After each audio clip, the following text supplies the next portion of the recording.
Ensuite, autre utilisation de ChatGPT pour le référencement naturel, c'est de l'utiliser pour trouver des idées de titres pour vos annonces. En effet, quand vous allez créer des publicités sur Google Ads, vous allez devoir faire des annonces publicitaires. Ces annonces, elles sont composées de titres et de descriptions dans beaucoup de cas. Cela va dépendre des campagnes de publicité que vous allez mettre en place.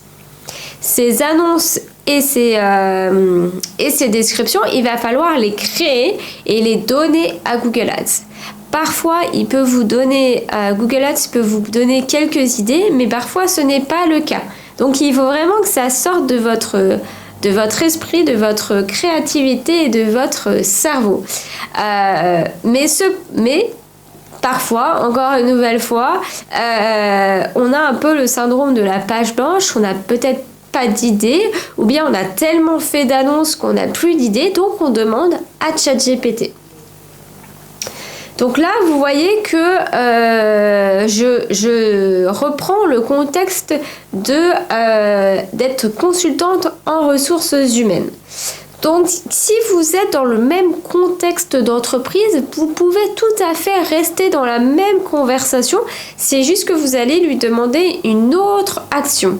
L'avantage de rester dans la même conversation, c'est qu'il va avoir une espèce d'antériorité de la conversation.